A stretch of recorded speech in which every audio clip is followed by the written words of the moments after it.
High, এটা হচ্ছে ওই মাছ ধরার যে জালগুলো হয়, এখানে জেলিফিশ ভেবেছিলাম পাবো, বাট হচ্ছে পেলাম না। হাই দাদু। দাদু কি হচ্ছে এটা?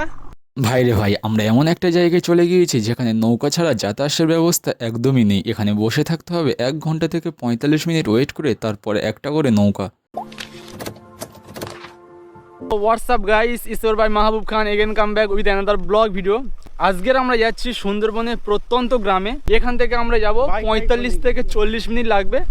দেন ওখান থেকে যে প্রপার সুন্দরবনটা নৌকা পার হলে ওখানে আমরা যাব। খানিকটা গেলে সুন্দরবনের মানে কি একটা গ্রাম, ওখানে যাব, গিয়ে দেখব বিস্তারিত। এর মধ্যে ভিডিওর মধ্যে সব কিছু থাকবে। সুন্দরবনে বিভিন্ন রকম মানে পশু, সুন্দরবনের ফেমাস হচ্ছে কি রয়্যাল বেঙ্গল টাইগার, ওপারে আছে সব।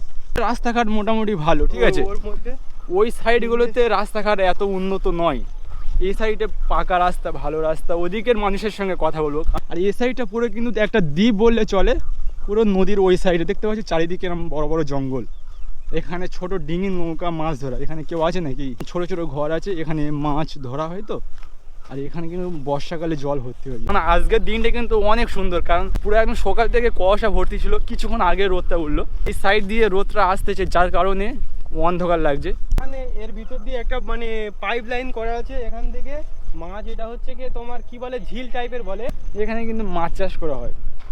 আমরা এখন যাচ্ছি সুন্দরবনে যে প্রপার জায়গা, দেখতে পাচ্ছ চারিদিকে নদী এবং ভাঙা রাস্তা, তার পাশে আছে বড় বড় জঙ্গল। এদিকে জায়গাগুলো দেখুন, এরকম ছোট ছোট গাছপালা। এই দেখো জেলিফিশ।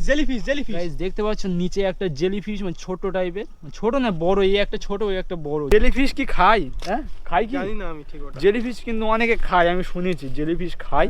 তো আমরা এখান থেকে যাব এখনো 10 কিলোমিটারের বেশি, কারণ এখান থেকে যাব, তারপরে ওখান থেকে নৌকায় উঠবো।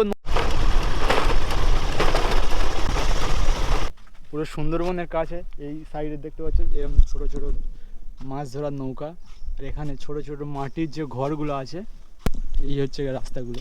এই সাইডে এখনও মাটির আছে, এটা পুরো একদম ইট দিয়ে খুব সুন্দরভাবে করে দিয়েছে। এদিকে পুরো একদম জঙ্গল, এই সাইডটা পুরো একদম সামনে যে রাস্তাটা ওটা তো পাকা, আর এই সাইডটা দেখুন পুরো একদম মাটির রাস্তা। এদিকে রাস্তাগুলো হয়ে গেলে কিন্তু অনেক মানুষের সুবিধা হয়। আর সুন্দরবনের বিখ্যাত যে মধুটা, মৌমাছি, এখানেও মৌমাছির চাক অনেক আছে। এখানে মানুষ হচ্ছে কি এক নম্বর যেটা বলেছিলাম যে মাছের উপর জীবিকা নির্বাহ করে, আর হ্যাঁ, 2 বেশি নম্বর মাছের হচ্ছে মধুর উপরে জীবিকা নির্বাহ করে, হানির উপরে। এই যে রাস্তাটা হচ্ছে এখানে মানে বাঁধ দিচ্ছে যাতে করে ভেঙে না যায়। এখানে কিন্তু বেশি ভাঙনটা, কারণ নদীর জল আসে, ওর পরে কিন্তু যে রাস্তাগুলো ভেঙে যায়, তার কারণে এরকম বস্তায় করে মাটি নিয়ে এরমভাবে চারিপাশটা এরকম দিয়ে দিয়েছে যাতে করে না ভেঙে যায়। এখানে ধান চাষ, সব জায়গায় ধান চাষ, কারণ এখানকার মানুষগুলো কিন্তু চাষাবাদ করে খায়। তো এখন কোনো মানুষ নেই, কারণ এখন হচ্ছে কি দুপুর 1টা বাজে, যার কারণে প্রচুর পরিমাণে রোদ, একটাও মানুষ কিন্তু মাঠে নেই। আর ওই সাইডে নৌকাগুলো আছে, এই যে অক্টোপাস না কি একটা বেশ, ওই জেলিফিশ এখানে কিন্তু ভর্তি। ওই জেলিফিশ অনেক বড় বড় সাদা সাদা, যে ডিজেলের গন্ধ বেরোচ্ছে, তাই না? কি এটা কি আলকাদরা, এটা হচ্ছে কি নৌকার নিচে লাগায় যাতে করে জলটা না কাঠের ভিতরে লাগুক। সুন্দরবন রিসারি এই সাইডটাই আছে, আর এই সাইডে হচ্ছে দেখতে পাচ্ছি জেটিঘাট, এখান থেকে নৌকা ওপারে যায়।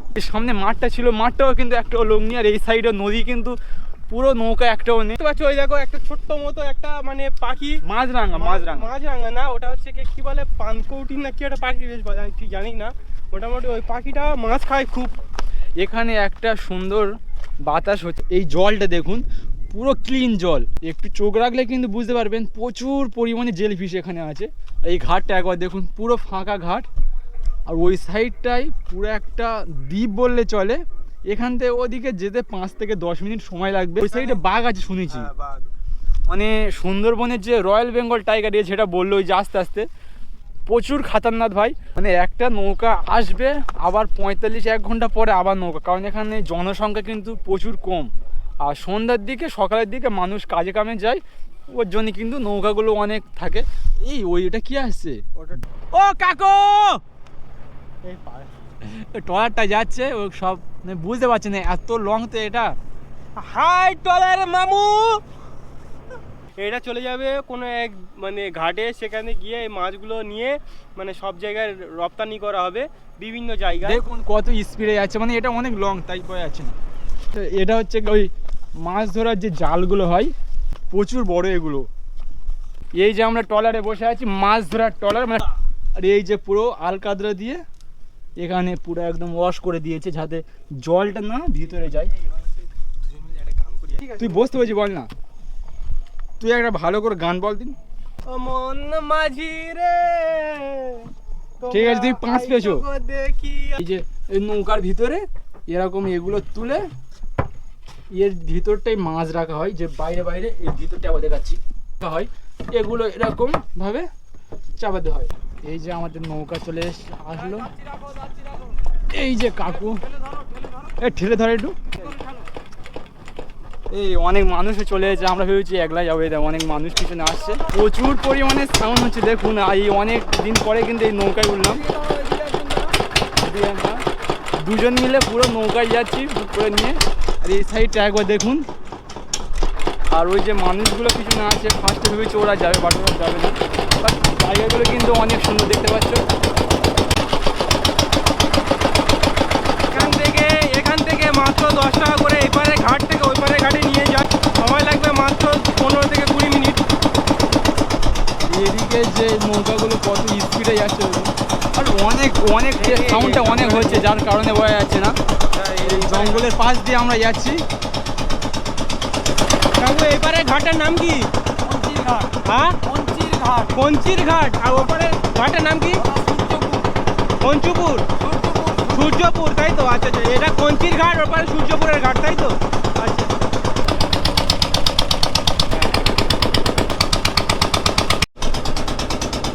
এখানে জেলিফিশ ভেবেছিলাম পাবো, বাট হচ্ছে পেলাম না।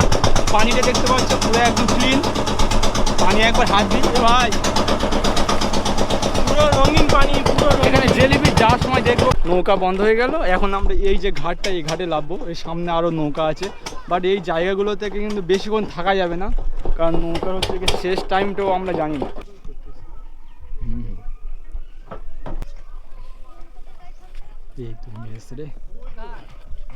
এই যে আমাদের নৌকাটা, বাট আমরা এখান থেকে হাঁটতে হাঁটতে যাবো, ওই সাইডগুলোতে ঘুরবো, তারপরে অনেক আগে চলে আসবো। এই মানুষগুলো এখন সব যাবে। 3টার পরে কি লাস্ট? হ্যালো, না না এখন অনেক আছে, 6টা পর্যন্ত লাস্ট। আয় আয়, টাকা দিয়ে দিচ্ছি। এই ফার্স্ট টাইম এখানে আসলাম, এদিকে এরকম ভাঙা নৌকা পড়ে আছে। কলকাতা থেকে স্টাফ এসছে। কলকাতা থেকে এসেছেন আপনারা? কলকাতা থেকে না, ওনারা কলকাতা, আমার এখানে স্থানীয়। আচ্ছা আচ্ছা, ওরা সব এসে তাই তো? হুম, তো খুব এনজয় হচ্ছে তো। হ্যাঁ, যাই হোক, এই জায়গাগুলো আমরা আজকে ঘুরবো। ওই সাইডটায় অনেক কাকুরা পিকনিক করছে, অনেক মানুষ কিন্তু এখানে এসে পিকনিক করছে, কারণ জায়গাটা কিন্তু অনেক সুন্দর। আর কি সামনে রাস্তাটা দেখো, সামনে রাস্তাটা দেখো, পুরো একদম স্ট্রেট রাস্তা, চারিদিকে এরকম গাছ আছে, আর মাঝখান দিয়ে রাস্তা। মানে সুন্দরবনটা কিন্তু ভালোভাবে ঘুরলে কিন্তু তোমার মন একবারে ভরে যাবে ভাই। আর এখানে এই ওই সামনে কিন্তু এগুলো সব মোষ পুষেছে, মোষ, বুনো মোষ, এগুলো সব পুষেছে। এই জায়গাগুলো কিন্তু পুরো একদম গ্রাম্য এলাকা, পুরো একদম যে গ্রামের নিম্ন সাইড বলতে গেলে এই যে সুন্দরবনের এই জায়গা, কারণ এই জায়গাগুলোতে জীবন জীবিকা চলে ধানের উপরে, চাষের উপরে, আর মাছ, এই কটা। মোষ না কি গরু, আমি ঠিক এই বুনো মোষ, এটা শিওর বুনো মোষ। মোষ, হ্যাঁ, ও বাবা, মানে এগুলো একবার ঘুঁতলে মানে গেল। এই সামনে এরকম সব মহিষ। ও কাকু, এদিকে ভালো ঘোরার জায়গা নেই? এমনি আমরা ঘুরতে এসেছি। হ্যাঁ, এইরকম তাই তো? আচ্ছা আচ্ছা, ওদিকে এমনি ঘুরতে এসেছি, এদিকে বলি ঘুরে যাই।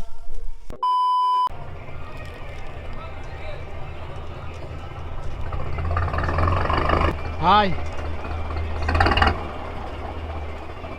হচ্ছে একটা লঞ্চ, এটা হচ্ছে পুরো সেই মাথা দিয়ে আসছে, তারপরে এরকম ঘাট আছে, ঘাটে দাঁড়িয়ে দাঁড়িয়ে বিভিন্ন জায়গায় যাবে, মানুষকে নিয়ে যাবে এবং মাল পারাপার করে। হাই দাদু। হ্যালো, দাদু কি হচ্ছে এটা? নতুন নৌকো তৈরি হচ্ছে। নতুন নৌকা, ওখানে যাবো? এসো। কোনো অসুবিধা নেই তো? না, নৌকো। এই যে দাদু, দাদু কি করা হয়? এই নদীতে মাছ ধরা হয়, হ্যাঁ মাছ ধরা হয়। মাছ ধরা হয়। হ্যাঁ এটা নতুন নৌকা তৈরি করছো তাই তো? হ্যাঁ হ্যাঁ। এই নৌকাগুলো কিসের কাজে ব্যবহার করা হয়? মাছ ধরা মাছ, কাঁকড়া, চিংড়ি এইসব এগুলো ধরা হয়। ধরার জন্য তাই তো? এইগুলো ধরার জন্য। ও আচ্ছা আচ্ছা। তো দাদু হাই করে দাও। হাই। হাই। এই সুন্দরবনে প্রত্যন্ত জায়গা করে ঘুরলাম এবং প্রত্যেকটা মানুষের সঙ্গে কথা বললাম। বেশি মানুষ মাঠে ঘাটে ছিল না। আর আমরা যখন গিয়েছিলাম এখানে পুরো জল ভর্তি ছিল, কোন মানুষজন অনেক কম। এদিকে সব মাটির বাড়ি, গরু ছাগল আছে। এই সাইডগুলো দেখুন পুরো একদম। এই সুন্দরবনটা আজকের বিভিন্ন জায়গায় গিয়ে ঘুরলাম। আমরা ভেবেছিলাম বিভিন্ন মানুষের সঙ্গে গিয়ে কথা বলবো, তাদের জীবনযাত্রা, তাদের সমস্ত কিছু তোমাদের সঙ্গে শেয়ার করার চেষ্টা করেছিলাম। বাট আজকের কোনো কারণবশত লোক বাইরে মোটেও নেই বললেও চলে, কারণ ওয়েদারটা প্রচুর পরিমাণ খারাপ ছিল। সুন্দরবনের বিভিন্ন প্রত্যন্ত যে এলাকাগুলো, যেখানে এরকম মাটির এখনও রাস্তা, বিভিন্ন জায়গার ভিডিও দেখতে হলে অবশ্যই আমাদের চ্যানেলটিকে সাবস্ক্রাইব করে আমাদের সঙ্গে থাকবেন।